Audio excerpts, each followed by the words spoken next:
You're listening to Business Talk Los Angeles, where we discuss things business sellers need to know to get top dollar for your business.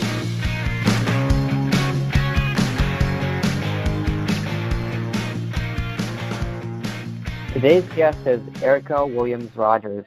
She's the CEO of Elevate Life. Erika, please tell the listeners a little bit about yourself and your experience. Wonderful. Well, first I'd like to start and give a thank you for you, Alex, for the opportunity to be on your show. I think what you've been able to provide to business sellers is invaluable information that allows them to get the most value out of their company as they're selling. The ability to support in that effort, I'd appreciate it. Thank you for having me. Of course. Thank you for joining me. So I am the founder and CEO of Elevate Life. We are a training and consulting company focused on small and mid-sized companies. Specifically, we support business leaders who are looking to sell, scale, or grow their business. And we support them in the area of business infrastructure. Oftentimes what we see is that business owners, as their businesses are growing, are very focused on the top line and how do you bring in more dollars. But what becomes more relevant and imperative in terms of how they grow is how that company functions both efficiently, effectively, so that they have a business infrastructure that supports the growth that they're anticipating. Great. And what exactly is business infrastructure? What's an easy way, in layman's terms, to describe it? Great question. So where we focus on is in three areas. A business is able to expand, scale, and grow based on its leadership. And so oftentimes we're looking at what is not only the business owner, but his or her leadership team. Do they have the perspective and the skills, not necessarily just to support the business where it is, but even more so as it grows? So leadership is one area of business infrastructure that we focus on. Second from that, then we look at operations. How efficient are you utilizing the resources of your company? As you're bringing in those revenues, how do you ensure that they are allocated appropriately so that it supports the growth and it ensures that you have the capacity to support now these additional customers or clients? So we look at your business processes and systems, workflows, those types of things to ensure that you have a service delivery and a product delivery system that allows you to provide your services very effectively and with quality. And then the third and last area that we focus on is your business organization. And so how do we ensure that now you have what includes your roles and responsibilities, your business design, your org charts, et cetera, that will support a growing business? For example, is this the time that where you had a combined sales and marketing function? The next area of your growth, does it require now that these two functions are separate? Or do you have the right capacity of sales individuals if you are expanding to go from one location to 10 locations? How do you communicate and ensure that you have the right training and development for those individuals who at one time all worked in one location and now working separately? How do you ensure that they have the right, again, training and skill sets in order to support that?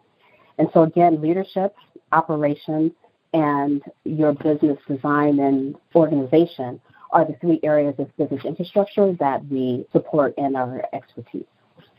Those three things are definitely important in any business. How did you get into the consulting field, and how did you build up your expertise in these areas?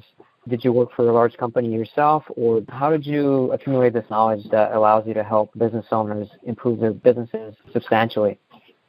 Yes.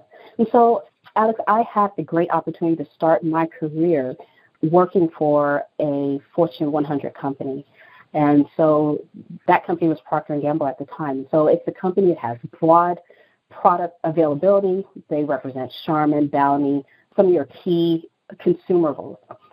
And what I was able to do with my tenure there was to understand every company's objective is to grow, and understanding what was behind the infrastructure and how they did their business allowed us to continue to grow, even for a company who is well established. And so as I looked at where were the areas that they invested in, it was back into those three areas. They ensured from a leadership standpoint that all of management had the assessment and the tools of what they needed in order to be successful. From an operational standpoint, they ensured that the work processes and systems, how we communicated, it's an international company.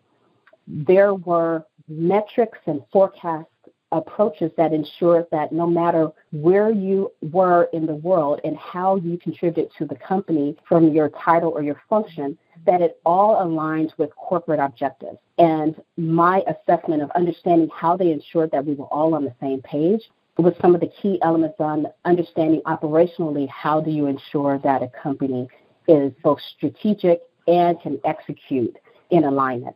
And then on the third standpoint was, again, the organizational design, understanding as how the company grew, there was always the assessment of how do we best align our most valuable resources, which were its people, to ensure that they can perform the best in order to support the company and its growth. And so that's where I started my career at P&G. But I also had the opportunity with two other Fortune 500 companies, being Mattel and Warner Brothers, to look at that same approach of what Procter & Gamble had done and how those methods were also played out in these two other companies in completely different industries. And so as I founded Elevate Life, what I had the opportunity to do was to look at these three companies in those areas and understand what were the best practices, along with how did they not only run their own companies, but how did they ensure that they were providing consistent value to their clients. And in those cases, their clients were also oftentimes multinational companies like Walmart or Best Buy in those cases. And so in understanding and looking at it from that magnitude, those are the principles that I now deliver to small and mid-sized companies. Because the most important thing that I realized over time is even though these are Fortune 500 companies, oftentimes expanding and growing companies in the small and medium-sized companies, these same core elements are the things that they're challenged with when they're growing. And so it doesn't really matter by the size. They wind up being fundamental business best practices, regardless of where the business is in its growth stage. So even with smaller companies, much smaller than P&G and the companies that you work for, even they have these issues with leadership, with operations and organization. And if we improve those areas, the business itself can improve. Is that right? Yes. If you were to derive it down to its fundamental elements, just as you said, Alex, when you're looking at leadership, operations, and the infrastructure of your organization, those are the three key elements, regardless of the size of the company. Now, what happens is as the size of the company grows, the complexity of the strategies and the execution grows. But what's fundamental remains the same. Got it. In my company, we deal mostly with smaller businesses, let's say under $30 million in valuation. What they're primarily concerned about when they're looking for a business consultant is growing the revenues, because the valuation of a company really depends on not so much the top line, the bottom line, but the bottom line really depends on the top line. So how do the three fundamental things that you mentioned, how do they apply to revenues? How does improving the leadership team, for example, improve the net income, operations, and business organization the same way? Can you talk a little bit about that? Yes, absolutely. And so what often I find are the challenges for small and mid-sized companies from a leadership standpoint is that they are transitioning from a company whose primary leadership and or decision-making often set originally in its founder. But as it continued to grow, then the capacity of the founder or CEO to be able to support all elements of the business becomes limited. And in that limitation, it often has a direct impact on how much revenue the company can bring in. For example, if one of the growth strategies for a company is for it to expand its service line or its service offering, then at the beginning stages, then its leadership or its founder may have the capacity to support and have one-on-one conversations with its client base. But over time, there's only so many clients that leader can support. And so it needs to start expanding its capacity and therefore its leadership. As it does that, the ability for the best practices, the knowledge of how to be successful needs to be disseminated as this management team continues to grow. Otherwise, without that, the company is limited by the capabilities of its single leader. I agree with that. You know, a lot of the times we speak with business owners who haven't set up a management team for their company. Immediately when you set up a management team, the valuation of the company increases and improves dramatically, because whoever is going to buy the company, obviously they're not getting the owner. And if the owner is the only one who knows how to run the company and he's the heart of the company, then the valuation of the company is too closely tied to the owner. So building up a management team, a leadership team, is very important. I'm glad that you're able to help business owners in that aspect. As far as operations, what do you see as the most common problem with operations that small businesses have that maybe prevent them from going to the next level and growing into a bigger company that is much bigger in valuation and actually maybe even has an opportunity to buy out other smaller competing companies as it grows? Yes. The key in operations, in order to support particularly small and mid-sized companies in its growth, and let me add, in its growth and its valuation, is twofold. One, as it continues to grow, operationally, its ability to deliver its product or service consistently with quality is one of the key metrics. Because as you continue to grow, then oftentimes the amount of touch or the number of clients or products that someone can support becomes limited, unless they're able operationally to increase its efficiency. And with efficiency, then the capacity number for them to consistently provide their product or service to their clients is greater. The second area around operations, in addition to being able to consistently provide that product or service, is how well they are able to standardize that process. Because with standardization, what it allows them to do also supports efficiency. What it also does is it helps with the proper allocation of resources. And so oftentimes when we are supporting clients in this effort, then we'll look at their workflow and identify in this workflow, what are the areas that now, as you grow, can be automated? What are the steps that should be human touch? What are the things that should be standardized in terms of templates, et cetera, with the criteria of ensuring that we consistently deliver quality? What has happened is, as we looked at that evaluation, it has allowed the organization to therefore ensure that they have employees who are in the right positions doing the right work, therefore allow technology to automate tasks and activities where the value of that task is not dependent on human touch. And as a result, we've often been able to, where there are times they're asking to hire additional people, or they believe that they need to train others in other areas, we've been able to optimize how they're utilizing that human capital and therefore get more out of their individual employees than they did previously. And then to answer your original question, then that has a tremendous impact on their labor expenses, which therefore has an impact on their profit. You just mentioned operations, and a big part of operations is human capital aspect of it. What is the difference between operations and business organization? Does business organization mostly have to do with the legal aspect of the company, or is it something else? Operations is defined by the process and the systems of how the company works. So the steps that are taken in order to acquire, maintain, and have repeat clients, or the steps that supports back office systems and objectives, it's those things are the operations.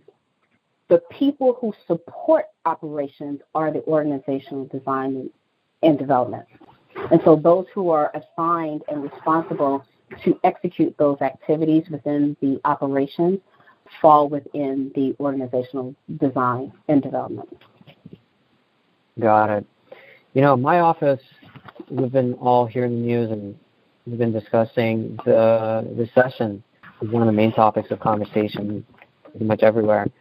What's your outlook on the economy in 2019? Do you believe there'll be a recession? And if you do, how bad do you think it will be? It's interesting you ask that question because it is more and more becoming a question that I'm hearing within business circles. My personal perspective is that we are headed towards a recession. When it will happen, there's lots of debate, and I don't have a personal perspective of exactly when that will happen. I can say with confidence that we will have a recession simply because historically you see that business is cyclical. We have highs, and then there is a natural self-correction, some will say, and then we go into recession. And then everyone always says that they knew it would happen when it would happen in hindsight. So I don't have a specific perspective of whether it will happen in 2019 or if it's going into 2020. But what I do share with business owners is be prepared for it, because the most important thing is that it will come, that the market will change. The best thing to do is to be prepared whenever it happens, because oftentimes what you'll see is there's first indicators, and so it doesn't happen all at once, and then some industries or sectors may feel the transition first and then others go into it. But the key element in terms of being prepared for a recession is to ensure that as a leader, when you're doing your strategic planning, you're looking at additional factors of not only understanding how to increase your revenues, but also when necessary, how do you become more efficient and effective with the resources that you have? Because really that's what recessions require us to do. So what does that look like? How do you ensure, again, going back to our three areas, how do you ensure that you have the right leadership in place? Because these are the people who will understand the market dynamics of the business that you're in most intimately. They will understand how you deliver against those needs and therefore can help support you as the head of the company understand what are the minimum needs that your clients will have even in a recession, and how do you plan your business in order to accommodate that. From an operational standpoint, where are there areas where things are not as efficient? And some efficiencies are often found in redundancies. One department is creating a document and then another one is creating the same information in a different system, and so therefore it takes 2 extra days and a half of a full-time equivalent capacity in order to do that. Those are some inefficiencies in workflow. Do you have the right people doing the right work? Are your strategic people disproportionately doing more administrative type work? It's those kind of things that you start to look at when you are focused on efficiency. And then that, of course, will lead into your organization, so that if you have the right people doing the right work, when you're looking at your labor costs, which are often some of the key line items that people look at in a recession, you can ensure that first, can you reorganize the talent that you currently have so that they are more optimized and working more efficiently, and therefore you may not have to do a reduction in the labor force. But in that assessment, if indeed you do, then you're ensuring that you are also making the reduction in the labor force where disproportionately you can still ensure the quality and delivery of the product and service that you have, so that you're making the reductions in the right areas. Great. Well, Erika, thank you so much for sharing your valuable knowledge with us and your foresight. I'm sure a lot of our listeners will find it very useful. If they wanted to get in touch with you and maybe ask you more questions about improving their business infrastructure or preparing for the coming recession, what's the best way for them to reach you? Should they go to your website or should they email you? Alex, yes, people can reach me via email at Erika, Erika, at Elevate Life, ELEVATLYFE.com. They may also feel free to give us a call directly, and we can be reached at 323-216-0248. And yes, our website is also available if they like an additional perspective about the type of work and support that we provide to business owners, and that can be found at elevatelife.com. Great. Thank you again, Erika. I really appreciate you coming on the show. So thanks, Erika. You did a great job. You just heard an episode of Business Talk Los Angeles, where we discuss things that business sellers need to know to get top dollar for your business.